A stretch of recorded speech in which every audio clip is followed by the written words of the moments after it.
எதையாவது செஞ்சு மதக்கலவரத்தை தூண்டிட முடியாதா அப்படின்னு நினைக்கக்கூடிய ஃபாசிச பிஜேபி ஒரு பக்கம், இன்னொரு பக்கம் மதக்கலவரத்தை தூண்டுவது மட்டும் எங்களுடைய நோக்கம் அல்ல, தமிழ்நாட்டில் இருக்கக்கூடிய கல்வி சுகாதார கட்டமைப்பை சீரழிக்கணும்.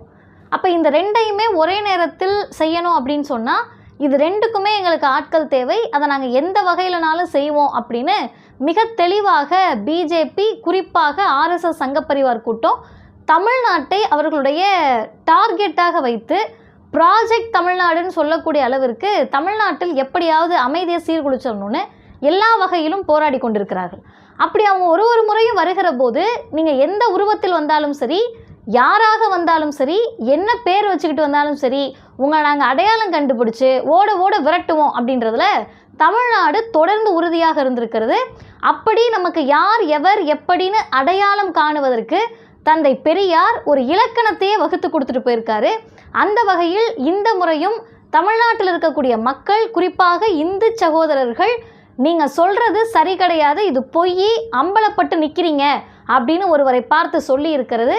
அதே நேரத்தில் நேற்றைக்கு நீட் தேர்வு எழுத சென்ற, நீட் தேர்வுன்னு நான் சொன்னதே தவறு, நீட் என்ற அந்த மோசடியை எழுதுவதற்காக சென்ற அந்த குழந்தைகளை, அந்த மாணவர்களை எந்த அளவிற்கு துன்புறுத்தி இருக்கிறார்கள் அப்படின்றத நம்ம நிச்சயம் பேசியே ஆகணும். ஒன்றிய அரசு, மோடி அரசு இந்த நீட் என்ற இந்த மோசடியின் மூலமாக தமிழ்நாட்டிற்கு என்ன சொல்ல வராங்க, தமிழ்நாட்டு மக்கள் இதிலிருந்து என்ன புரிஞ்சுக்கணும் அப்படின்றதை நம்ம பார்க்க இருக்கோம்.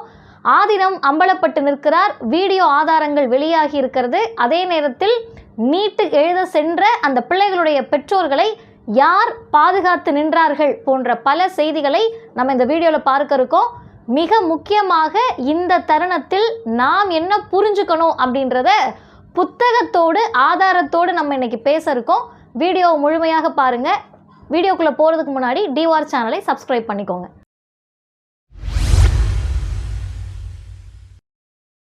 அனைவருக்கும் வணக்கம். நான் என்னுடைய அறிமுகத்தில் கொஞ்சம் காட்டமாக யார் என்னன்றது உடனே நீங்கள் அம்பலப்பட்டுருவீங்க, உங்களை கண்டுபிடிச்சிருவோம் அப்படின்னு சொல்லிட்டு ப்ரோமோ முடிகிறப்ப ஆதீனத்தோடு முடிச்சிருக்கேன் அப்படின்னு நீங்கள் யாரும் சங்கடப்பட வேண்டாம், தயங்க வேண்டாம், கோவப்பட வேண்டாம். நான் முழுமையான செய்திகளை சொன்ன பிறகு மதுரை ஆதீனம் செய்தது தவறா சரியா என்பதை தாண்டி இதற்கு பின்னால் என்ன இருக்குது அப்படின்றது நமக்கு முழுமையாக தெரியாது. ஆனால் யாருக்கு தெரிய வேண்டுமோ அவர்களுக்கு தெரியும். அவர்களுக்காக தான் இந்த வீடியோ. அருமை தோழர்களே, நேற்றைக்கு நீட் தேர்வு எழுதுவதற்காக தமிழ்நாட்டு மாணவர்கள் எக்ஸாம் சென்டருக்கு போகிறாங்க.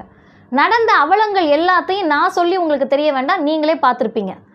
பொம்பளை பிள்ளைங்க அந்த பிள்ளைகளோட சட்டையில் இருக்கக்கூடிய பட்டனை இவங்க என்ன பண்ணுறாங்கன்னா பிளேடு கொடுத்து இன்னும் என்னென்னத்தையோ கொடுத்து கட் பண்ணிவிட்டு உள்ளே அனுப்புகிறாங்க. மேலேருந்து கீழே வரைக்கும் பட்டன் வைத்த மாதிரி இன்றைக்கு ஆடைகள் அந்த பட்டனெல்லாம் நம்ம போட தேவையில்லை. முதல் பட்டன் மட்டும் தான் நம்ம போட்டிருப்போம், மற்றது எல்லாம் அவங்களே ஸ்டிச் பண்ணி தச்சு மாடல் அந்த மாதிரி இருக்கும். இப்போ யோசிச்சு பாருங்கள், அந்த பிள்ளைகளுடைய பட்டனை ஒன்று ஒன்றா கழட்ட சொல்கிறீங்களே, பிளேடை வச்சு அறுத்து எரிய சொல்கிறீங்களே, அந்த பிள்ளைங்க அதை அறுத்து எறிகிறாங்களே, அந்த ஆடைகள் ஒரு வேளை கிழிக்கப்பட்டால் அந்த குழந்தைகளுடைய, அந்த மாணவர்களுடைய, அந்த பெண் பிள்ளைகளுடைய மனநிலை என்னவா இருக்கும்? பரீட்சை ஹாலுக்குள்ளே போய் நீங்கள் போகிறதுக்கு முன்னாடி உங்ககிட்ட இந்த பட்டன் இருக்க துணினா உள்ளே போகக்கூடாதுன்னு சொல்லி இந்த பிள்ளைங்களை காவல்துறை அதிகாரி ஒருத்தவங்க கூட்டிகிட்டு போய் அவங்களோட வண்டியில் வச்சு அந்த ட்ரெஸ்ஸை வாங்கி கூட்டிகிட்டு வர மாதிரி ஒரு ஃபோட்டோ, ஒரு காட்சி, வீடியோ. இன்னொன்று, அவங்க அப்பாவோட அந்த பையன் வர்றான், எக்ஸாம் சென்டரை நீங்கள் சேலம் பைபாஸ்ன்னு கொடுத்துட்றீங்கன்னு அங்கே வந்துடுறாங்க. ஆனால் அந்த பையனோட சென்டர் தர்மபுரி. இப்போ தர்மபுரியில் சென்டருக்கு திரும்ப அந்த பையன் போகிறான், 5 நிமிஷம் லேட் ஆகிடுது, எக்ஸாம் எழுத விட முடியலை, எழுதக்கூடாதுன்றாங்க. இன்னொரு பையன் அதே மாதிரி திடுதிப்புன்னு சென்டர் மாறி போயிட்டேங்கன்னு அவங்க அப்பா கூட வண்டியில் இறங்குறாரு. அந்த பையன் உள்ளே ஓடிடுறான். அவனோட ஆதார் கார்டு எல்லா ஆதாரங்களும் வெளியே இருக்குது. வேக வேகமாக அந்த காவல்துறை அதிகாரி வாங்கி உள்ளே போப்பா, நீ உள்ளே போப்பான்னு வாங்கி அனுப்பிச்சி விட்ற காட்சிகள் எல்லாம் பார்த்தோம். இது என்ன ஆயிடுச்சுன்னா, மீடியாவும் சரி இல்லை நம்மளும் சரி, காவல்துறை அதிகாரிகள் இந்த மாணவர்களுக்கு செய்த இந்த நல்ல காரியத்தை, மிக முக்கியமான செய்தியை செய்தியாக்குறாங்க. நம்மளும் அதை பரப்புகிறோம், எல்லாம் செய்கிறோம். ஆனால் நம்ம முதன்மையாக அதில் புரிஞ்சுக்க வேண்டியது என்னென்னா, பட்டனை கழட்டுவதோ, நேராக லேட்டாக வந்துட்டேன்னு சொல்கிறதோ, மூக்குத்தியை கழட்ட சொல்கிறதோ, அந்த பிள்ளைங்களை பரீட்சை எழுத விடாமல் பண்ணணுன்றதுக்காக ஒன்றிய அரசு, குறிப்பாக இந்த நீட் தேர்வு முகமை, அதாவது என்டிஏன்னு சொல்லக்கூடிய தேசிய தேர்வு முகமை, நேஷ்னல் டெஸ்டிங் ஏஜென்சி, இவங்களுடைய எல்லா எண்ணமுமே நீ பரீட்சை எழுதிடக்கூடாதுன்னு இருக்கிறப்ப அதற்கு உதவி செய்த காவல்துறை அதிகாரிகளை நாம் பாராட்டுவது எவ்வளோ முக்கியமோ அதை விட முக்கியம் நீட் என்பது தேர்வே கிடையாது. இது அப்பட்டமான மோசடி. பிஜேபியால், காவி அரசால், மோடி அரசால் என்டிஎன்ற பேரில், நீட்டுன்ற பேரில் தமிழ்நாட்டு மாணவர்களை டாக்டர் ஆகாமல் விட தடுக்கக்கூடிய மோசடி நீட்டுன்றதை நம்ம சொல்லணும்ல. இன்னொரு பக்கம் தாலியை கழட்டி வச்சுட்டு, மூக்குத்தியை கழட்டி வச்சுட்டு ஒரு பொண்ணு போகுது. இன்னொரு வீடியோ அதை பார்த்த உடனே நமக்கு மனசு சங்கடமாக இருக்குது. குறிப்பாக என்னன்னு கேட்டிங்கன்னா, நாம் பெரியாரியவாதிகள், எங்களுக்கு தாலியின் மீதும் நம்பிக்கை கிடையாது, மூக்குத்தி அணிவதும் கிடையாது, இந்த நகைகள் பெரிய ஆபரணங்கள் மீது எந்த விதமான ஈடுபாடும் கிடையாது. உடனே நீங்கள் வந்து ஐயோ தாலிக்கு எதிராக மதிவதனி பேசிட்டாங்கன்னு. இன்றைக்கி நாங்கள் பேசலை, ரொம்ப காலமாக பேசிக்கிட்டு இருக்கோம். ஒரே ஒரு கேள்வி தான் தந்தை பெரியார் கேட்டார். திருமணம் ஆகிடுச்சுன்றதுக்கு அடையாளமாக பெண்ணுக்கு தாலினா ஆணுக்கு என்னப்பான்னு கேட்டார். இன்றைக்கு வரைக்கும் பதில் கிடையாது. இப்போ பெண்ணுக்கு தான் திருமணம் ஆகிடுச்சுன்னு தெரியணும், பெண் தான் ஒழுக்கமாக இருக்கணும்னா நீ கல்யாணம் ஆகலைன்னு காட்டிக்கிட்டு என்னனாலும் பண்ணலாமான்ற கேள்வி தான் அது. அப்படி இருக்கப்போ நம்பிக்கை இல்லாத எங்களுக்கு தாலியை கலட்டுவதோ அகற்றுவதோ பெரிய செய்தி கிடையாது. பிஜேபி, ஆர்எஸ்எஸ், சங்கப்பரிவார் கூட்டம், இந்து முன்னணியில் இருக்கிறவங்க ஐயோ இந்துக்களுக்கு பிரச்சனை வந்துருச்சு, இந்துக்களே ஒன்று கூடுங்கள்னு எப்போ பாரு அலறி கதறி பொய்யை சொல்லி துடிக்கக்கூடிய உங்களுக்கு, உங்களுடைய இந்து பெண் தாலியை கழட்டி வச்சுட்டு தான் பரீட்சைக்கு உள்ளே போகணுன்னு சொல்கிறப்ப அவர் அந்த தாலியை கழட்டுகிற போது நீங்கள் யாரும் பிரச்சனையே பண்ணலையே சார், போராட்டமே பண்ணலையே. ஒன்றிய அரசை கேள்வி கேளுங்க, தேர்வு நடத்தக்கூடிய என்டிஏவை கேள்வி கேளுங்க, ஏன் இப்படி என்ன ரூல்ஸு, தாலிக்குள்ளே எங்கள் பிள்ளை விட்டு வச்சிட போதான்னு கேளுங்க. பட்டனை கழட்ட சொல்கிறாங்களே, பெண்களுடைய மாண்பை நாங்கள் போற்றுகிறோம், அதை செய்கிறோன்னா பட்டனுக்கும் நீட் தேர்வுக்கும் என்ன சம்மந்தம்? இல்லை இதெல்லாம் தாண்டி எங்கள் பிள்ளை பிட் அடிச்சிடும் நீ நினைக்கிறல்ல, தமிழ்நாட்டு பிள்ளைங்கள் மேலே இவ்வளோ பெரிய ஒரு வன்முறையை தொடுக்குறீங்கல்ல. வட இந்திய மாநிலங்களில் கத்திரிக்காய் விற்கிற மாதிரி ரோட்டில் உட்காந்து நீட் தேர்வு தாளை கொஷின் பேப்பரை விற்றீங்களே, 40 லட்சம் 30 லட்சம்னு சொல்லி அந்த பிள்ளைகளுக்கு தேர்வு தாளை விற்று வட இந்திய பிள்ளைகளை பரீட்சை எழுத வச்சிங்களே. இன்றைக்கி அது அம்பலமாகி போன வாரம் அந்த பிள்ளைகளுடைய எல்லாருடைய அந்த பாஸ்ன்னு சொல்லக்கூடிய அதையே நாங்கள் ரத்து செய்கிறோம் நீதிமன்றம் சொல்லியிருக்கே, அவங்களுக்கு தகுதி இழந்துட்டாங்கன்னு சொல்லியிருக்கே. இனிமேல் 3 வருஷத்துக்கு நீங்கள் தேர்வு எழுத முடியாதுன்னு பல பிள்ளைகளுக்கு சொல்லியிருக்காங்களே. அப்போல்லாம் எங்கே போச்சு உங்கள் நியாயம்? ஏன் அவங்க பித்தலாட்டம் செய்கிற போது அது பித்தலாட்டம் இல்லையா? அவங்க செய்கிற போது அது ஃப்ராட் இல்லையா? தமிழ்நாட்டு பிள்ளைகளை போட்டு இந்த பாடுபடுத்துறீங்கன்னா உங்கள் எண்ணம் என்ன? முதல்ல என்ன பண்ணீங்கன்னா நீட்டை நார்மலைஸ் பண்ணணும்னு முடிவு பண்ணீங்க. நீட் எழுதினாதான் தகுதின்னு எங்கள் பிள்ளைகளே நம்ப வச்சிங்க. அதுக்கு பிறகு எங்கள் பிள்ளை துடித்து தற்கொலை பண்ணி செத்து போன போய் நீங்கள் கண்டுக்கலை. இப்போ என்னன்னு சொல்கிறீங்க, ஒன்றிய அரசுனா இவ்வளோ பெரிய கட்டுப்பாடு நீங்கள் விதிக்கிறதுக்கு காரணமே ஆரியத்தினுடைய பார்ப்பன புத்தி. அது நான் ரொம்ப வெளிப்படையாக சொல்கிறேன். நம்ம பிள்ளைங்க அரசு பள்ளியிலையோ, அரசு உதவி பெறும் பள்ளியிலையோ, இல்லை மெட்ரிகுலேஷன் ஸ்கூல் கூட எடுத்துக்கோங்க. ஸ்கூலுக்கு இந்த பிள்ளைங்க போகிறப்ப 10வது 12வது பரீட்சை எழுதுங்க. இப்போ பயந்துக்கிட்டு இருக்குங்க, பப்ளிக் எக்ஸாம் முதல் தடவை எழுத போகிறோம், ஐயோ என்ன ஆகுமோன்னு. இப்போ எல்லா டீச்சரும் என்ன தெரியுமா சொல்லி அனுப்புவாங்க, டே உனக்கு என்ன தெரியுதோ எழுதிடு, எழுதாமல் வராத, எது தெரியுதோ எழுதி வச்சிரு. அதோட அர்த்தம் என்ன தெரியுமா, எங்கள் பிள்ளைக்கு ஏதோ ஒன்று தெரியும்னு சொல்லணும். ஒரு பொண்ணு மேக்ஸ் நல்லா படிக்கும், ஒரு பையன் சயின்ஸ் படிப்பான், மற்ற சப்ஜெக்ட் வராது. ஒரு கேள்வி நல்லா தெரிஞ்சிருக்கும், இன்னொரு கேள்வி அந்த பிள்ளை படிக்காமல் வந்திருக்கும். தெரிஞ்சதையாவது எழுது. அதோட அர்த்தம் ஒரு தேர்வு நிலையத்தை, ஒரு எக்ஸாம் சென்டரை ஏதோ போர்க்களத்துக்கு போகிற மாதிரி ஐயோ அப்படின்னு பதட்டத்தோடு அணுகாத, ரொம்ப ரிலாக்ஸ்டாக போ, இது உனக்கான இடம், எவ்வளோ முடியுதோ அவ்வளோ செய்யின்னு சொல்லி தட்டி கொடுத்து தேர்வுக்கு எழுத வைக்கிறது தான் திராவிட மாடல். அதை தான் தமிழ்நாடு செஞ்சுருக்கு. ஆனால் நீங்கள் நீட்டுன்ற பேரில் என்ன தெரியுமா செய்கிறீங்க, நல்லா படித்து உங்களோட நீங்கள் சொல்கிற மாதிரி கோச்சிங் சென்டருக்கு கட்டி அழுது இதுக்கு மேலே எனக்கு வேறு வழியே கிடையாதுன்னு 1 வருஷம் 2 வருஷம் 3 வருஷம்லாம் படிச்சுட்டு பிள்ளைங்க உள்ளே வருது. 12வது முடிச்சுட்டு அந்த பிள்ளைங்க மாணவர்கள் அப்படியே அந்த பதட்டத்தோடு வராங்க. காதில் லைட் அடித்து பார்க்குறீங்க, காதுக்குள்ளே பிட்டு வச்சுருக்குமா? சரி, அப்படியே அந்த குழந்தை பிட்டு வச்சுருக்குன்னு வச்சுப்போமே, உங்கள் வாதத்துக்கு வருவோமே, அத்தனை எக்ஸாமினர் உள்ளே போட்டிருக்கீங்களா, அவங்க என்ன வேலை பார்ப்பாங்க? அவங்களுக்கு என்ன வேலை? ஹால்குள்ளே கேமரா வைக்கிறீங்களே, அதை மீறி ஒரு பொண்ணோ ஒரு பையனோ ஒரு மாணவரோ ஏதாவது தவறு செஞ்சுருவாருன்னு உங்கள் பதட்டம் இருக்குல்ல, அது உண்மையாகவே தேர்வு சரியாக நடக்கணுன்ற பதட்டம் இல்லை. இந்த பதட்டத்தை பார்த்து அடுத்த முறை தேர்வுக்கு எந்த பிள்ளையும் வந்துடக்கூடாதுன்றது. அதனால தான் தமிழ்நாடு ஒருமித்த குரலில் சொல்லுது, இந்த மோசடியான சூதாட்ட பேர் வழியான நீட்டை எதிர்க்கிறோம். அப்படி நீட் எழுத போன பிள்ளைங்களோட பெற்றோர்களுக்கு அடைக்கலம் கொடுத்த இடம் எது தெரியுமா? கொளுத்துற வெயிலில் தேவாலயங்களை திறந்து விட்டுருக்காங்க, சர்ச்சை. உள்ளே வந்து உட்காருங்க, ரெஸ்ட் எடுங்க, பிள்ளை பரீட்சை முடிச்சோன்னே போங்கன்னு. மசூதிகளை திறந்து விட்டுருக்காங்க. நீங்கள் பாதுகாப்பாக வந்து உட்காந்துட்டு பிள்ளை பரீட்சை எழுதணுன்னு போய் கூப்பிட்டுட்டு போங்கன்னு சொல்லிட்டு வெளியே போர்டு போடலை, கிறிஸ்தவர்கள் மட்டுமே தேவாலயத்துக்குள் அனுமதி, இந்துக்கள் தவிர கிறிஸ்தவர்கள் தவிர மற்ற இஸ்லாமியர்களுக்கு மட்டும்தான் மசூதிக்குள் அனுமதின்னு போர்டு போடலை. இப்படி ஒரு நல்ல நல்லிணக்கத்தோடு எந்த மதமாக இருந்தாலும் நீயும் நானும் சகோதரன் அப்படின்ற உணர்வோடு சாமானிய மக்கள் இருக்கக்கூடிய அந்த தமிழ்நாட்டில் யார் யாரோ மதக்கலவரத்தை தூண்டுவதற்கு அதற்கான வார்த்தைகளை சொற்களை உதிர்ப்பதுன்றது இயல்பு.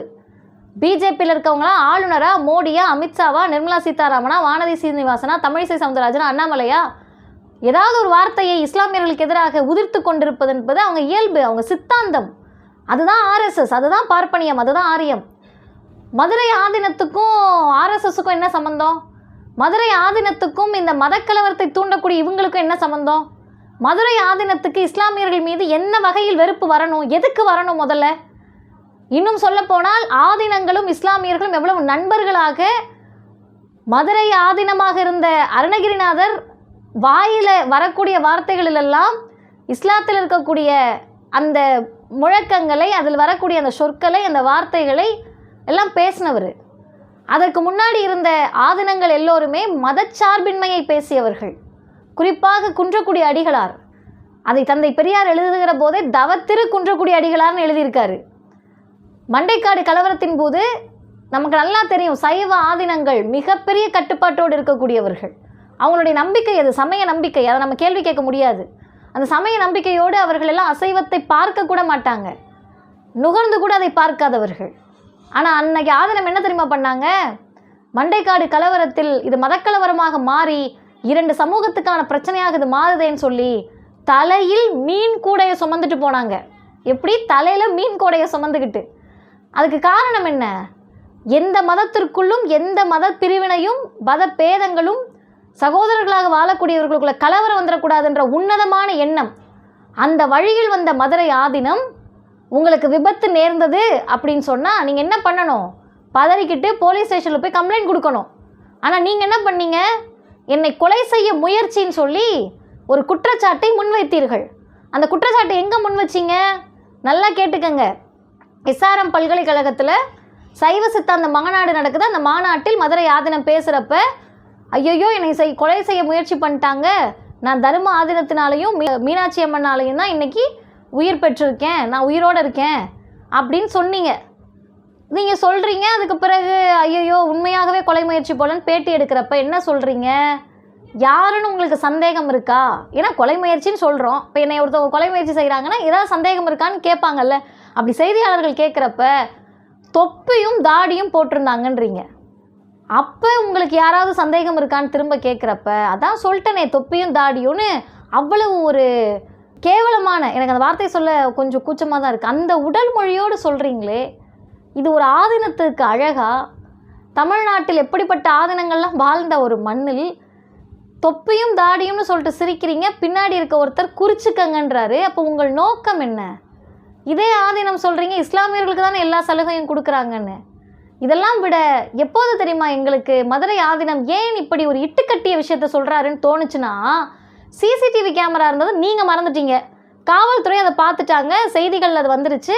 சிசிடிவி கேமராவை பார்க்கக்கூடிய எல்லாருக்கும் என்ன நடந்துச்சுன்னு தெரியுது. நான் அதை எக்ஸ்பிளைனே பண்ண வரல. இப்போ நீங்கள் சொன்னது பொய் அப்படின்றது நிரூபணமாகிடுச்சு. இப்போ நமக்கு என்ன கேள்வி வருது அப்படின்னு கேட்டிங்கன்னா, ஆதீனம் ஒரு மாநாட்டுக்கு போனார் இல்லையா 3ஆம் தேதி, அந்த மாநாட்டிற்கு பிரதமருக்கு அழைப்பு விடுக்கப்பட்டது, அவர் வரல, வாழ்த்து செய்தி அனுப்பியிருக்கிறார். அதே மாநாட்டில் பேசிய ஆளுநர் RN ரவி, ஆரிய RN ரவி, RSS ரவி என்ன பேசுகிறாருன்னா, சனாதனம் தான் எல்லாத்தையும் சமத்துவமாக நடந்துச்சுன்னு சொல்லிட்டு ஆன்மீகத்தை அழிப்பதற்காக அறிவியல் பூர்வமான கருத்துக்களை இடம்பெற செய்கிறார்கள்னு பேசுகிறாரு.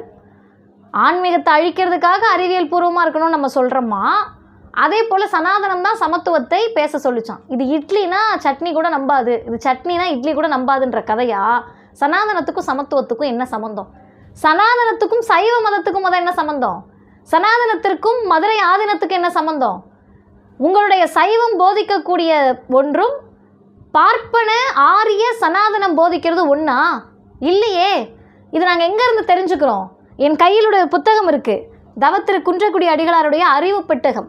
இதை தொகுத்தவர் திராவிடர் கழக தலைவர் ஆசிரியர் ஐயா வீரமணி அவர்கள். இந்த புத்தகத்தை எப்போ தெரியுமா வெளியிட்டாங்க? தவத்திரு குன்றக்குடி அடிகளாருடைய 100ஆண்டு விழாவில் காரைக்குடியில் வெளியிட்டாங்க.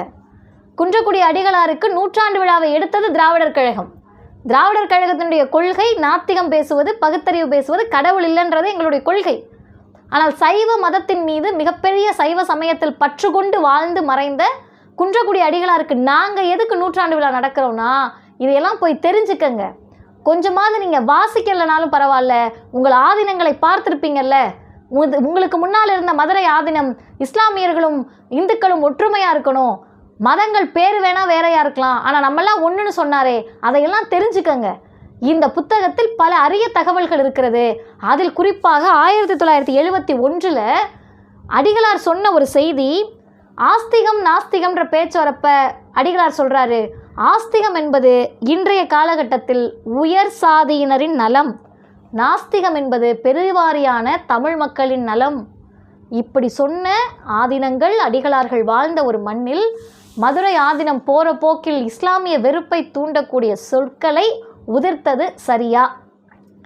நீங்கள் உதிர்த்ததையும் பிரதமர் உங்களுக்கு வாழ்த்து சொல்லுவதையும், உங்கள் மாநாட்டுக்கு ஆளுநர் பேசுவதையும் கொலை முயற்சி என்று சொல்லிவிட்டு தொப்பி தாடியை சொல்லி நீங்கள் சிரிக்கக்கூடிய நமட்டு சிரிப்பு, இது எல்லாத்தையும் தமிழ்நாட்டு மக்கள் முடிச்சு போட்டு பார்ப்பார்கள். ஒன்றோடு ஒன்றை இணைத்து பார்ப்பதற்கான பகுத்தறிவு தமிழ்நாட்டு மக்களுக்கு இருக்கிறது, தமிழ்நாட்டு இந்துக்களுக்கு இருக்கிறது. அப்போ அவங்க பார்க்கிற போது இறுதியில் அம்பலப்பட்டு நிற்பது ஆதீனம்தான், மதுரை ஆதீனம்தான். இந்த நிலை நீடிக்க வேண்டுமா, இதோடு இவர்களுடைய சகவாசத்திற்கு நீங்கள் முற்றுப்புள்ளி வைக்க வேண்டுமா என்பதை நீங்கள் தான் யோசிக்க வேண்டும். நன்றி.